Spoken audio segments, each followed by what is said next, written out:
Hello दोस्तों, हमारे channel अमृत coaching centre में आप सभी का स्वागत है। और हर रोज़ की तरह आज भी एक नए लेसन के साथ आप लोग के साथ आए हैं।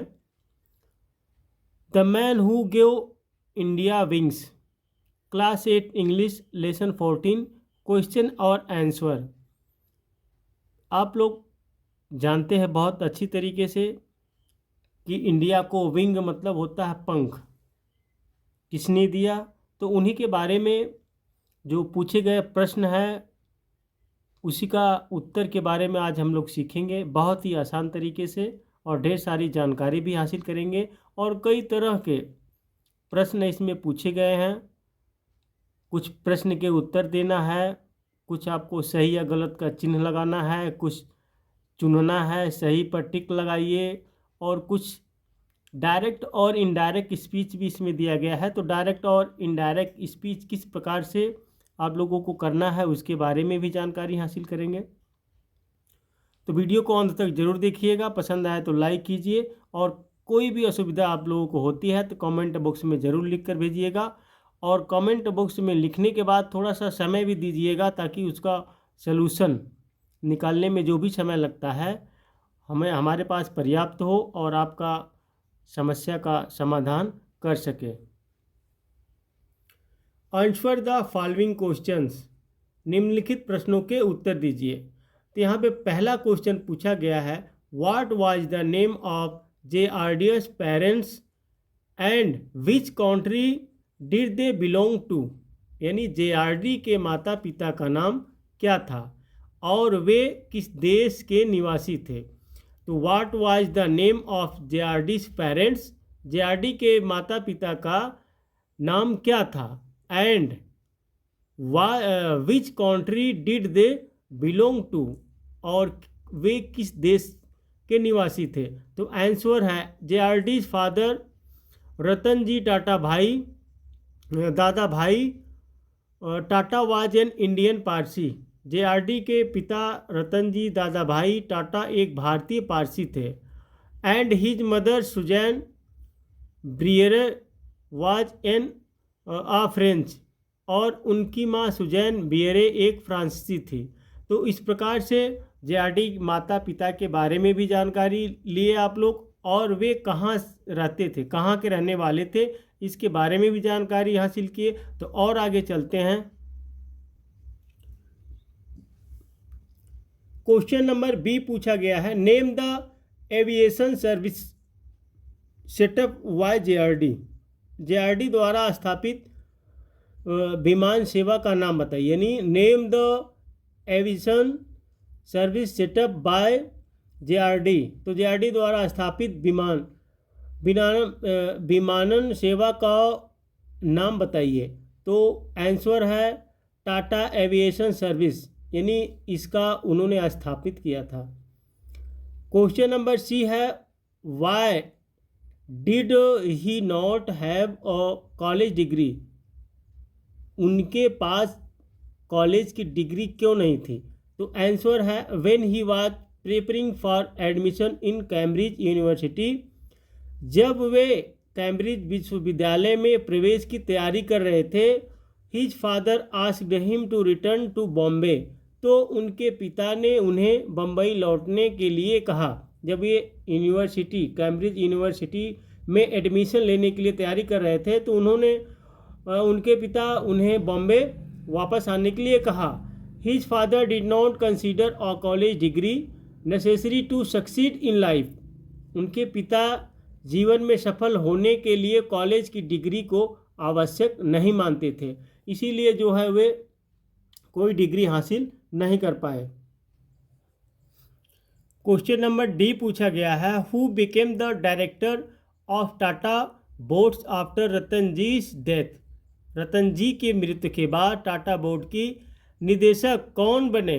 आंसर है Ratan ji eldest son and heir Jehangir became the director of Tata boards after Ratan ji's death, Ratan ji के सबसे बड़े बेटे और उत्तराधिकारी जहांगीर रतन जी की मृत्यु के बाद टाटा बोर्ड के निदेशक बने। क्वेश्चन नंबर ई है, why was JRD awarded the Bharat Ratna, JRD को भारत रत्न से क्यों सम्मानित किया गया?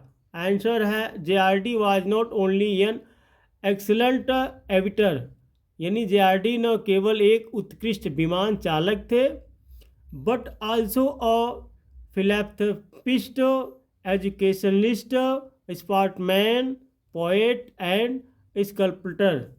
तो बल्कि एक परोपकारी, शिक्षाविद, खिलाड़ी, कवि और मूर्तिकार भी थे।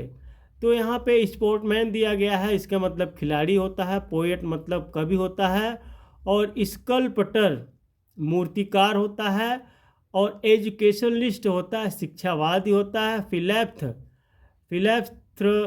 फिलैंथ्रोपिस्ट परोपकारी। तो इस प्रकार से इतने कार्य में वह निपुण थे।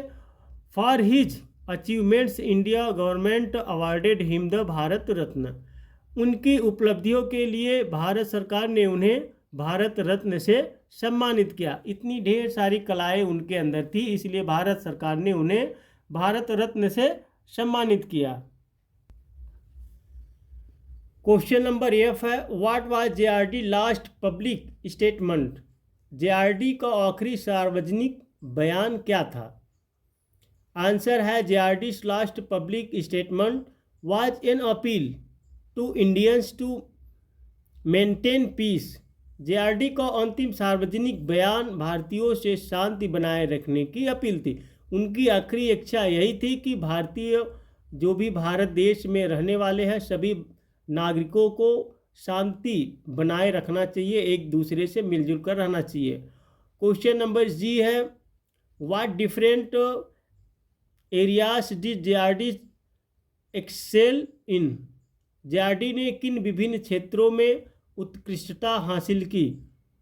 आंसर है बिसाइड बीइंग एन एक्सलेंट एविटर, एक उत्कृष्ट विमान चालक होने के साथ साथ he was a philanthropist, educationalist, sportsman, poet and sculptor. तो वह एक परोपकारी, शिक्षावादी, खिलाड़ी, कवि और मूर्तिकार भी थे। इतनी ढेर सारी चीज़ें उन्होंने हासिल किया, इतनी ढेर सारी विद्याएं और इतनी ढेर सारी कलाएं उनके पास थी। वह एक विमान चालक भी थे, वह एक मूर्तिकार भी थे, वह एक कवि भी थे, और वह एक शिक्षावाद भी थे और एक परोपकार भी थे। चूज द करेक्ट ऑप्शन, यानी सही का चिन्ह लगाना है यहाँ पे आपको। तो इसमें पूछा गया है जेआरडी के पिता यानी JRD father did not consider a college degree necessary, यानी जेआरडी के पिता कॉलेज की डिग्री को जरूरी नहीं मानते थे। तो यहाँ पे है टू सक्सेस इन लाइफ, यानी जीवन में सफल होने के लिए कॉलेज की डिग्री की ज़रूरत नहीं है। तो यहाँ पे टू सक्सेस इन लाइफ यहाँ पे बढ़ा के आपको लिख देना है, और जीवन में सफल होने के लिए। उसके बाद आगे है JRD receive the highest civilian award the Bharat Ratna in, कब उन्हें भारत रत्न मिला था? 1992 में। जेआरडी को सर्वोच्च नागरिक पुरस्कार भारत रत्न मिला कब? 1992 में मिला था। अगला है JRD spend 75% of the companies profit on जेआर। तो यहाँ पे है कहाँ पे वो अपना 75% जो धनराशि कहाँ पे उपयोग करते थे, कहाँ पे खर्च करते थे? यहाँ पे looking after the need of the workers, यहाँ पे श्रमिकों की आवश्यकता की देखभाल करने के लिए। तो जेआरडी ने अपने कंपनी के मुनाफे का 75% खर्च किया कहाँ? श्रमिक की आवश्यकता की देखभाल में खर्च किया। तो यहाँ पे इस चीज़ को आपको यहाँ आगे जोड़ देना है।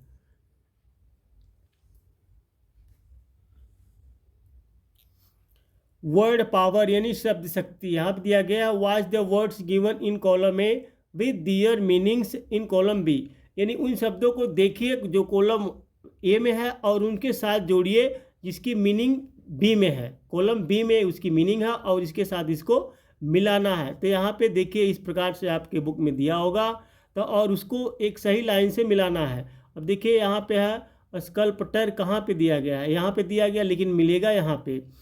अब इसका मीनिंग क्या हो जाता है? अगर इसको जोड़ते हैं तो पूरा वाक्य बन जाता है। Sculptor a person who makes figures and objects out of stone wood etcetera. तो यहाँ पे मूर्तिकार, स्कल्प्टर मतलब होता है मूर्तिकार, वह व्यक्ति जो पत्थर, लकड़ी आदि से आकृतियाँ और वस्तुएं बनाता है। एविशन मतलब एविशन दिया गया है, तो यहाँ पे एविशन दिया गया है तो किसके साथ जुड़ेगा, यहाँ पे साइंस के साथ, यहाँ पे जोड़ दीजिए। Evasion science of making and flying aircraft, विमान बनाने और उड़ाने का विमान विज्ञान, विमानन विज्ञान। तो इस प्रकार से आप लोग जोड़ेंगे इसको सही से तो यह एक वाक्य बन जाएगा।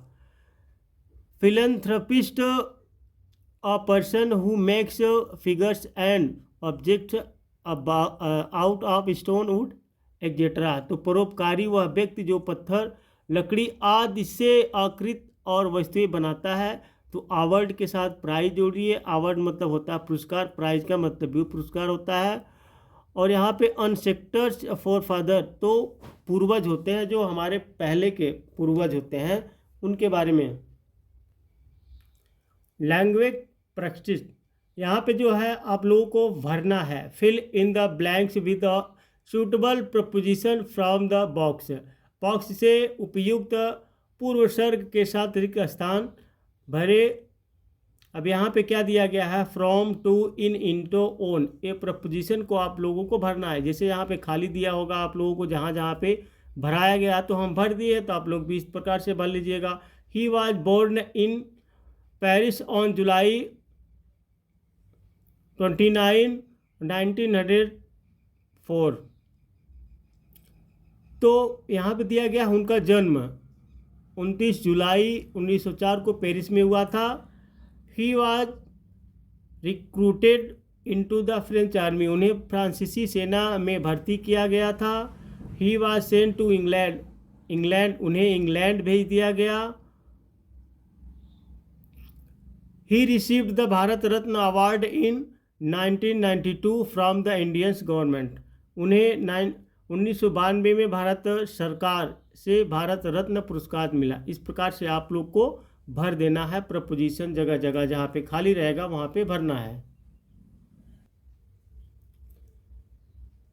Change the following direct speech into indirect speech, यानी निम्नलिखित प्रत्यक्ष भाषण को अप्रत्यक्ष भाषण में बदले। तो इसको डायरेक्ट और इनडायरेक्ट में चेंज करना है। डायरेक्ट और इनडायरेक्ट यहाँ दिया गया है। Madhu said I am very busy now, Madhu ने कहा मैं अभी बहुत व्यस्त हूँ। इसको अगर चेंज करेंगे, Madhu said that she was very busy then, Madhu ने बताया कि वह तब वह काफ़ी बिजी थी। अब देखिए यहाँ पे जो इन्वर्टेड कामा दिया गया है इसको हटाकर हम चेंज कर देते हैं दैट में।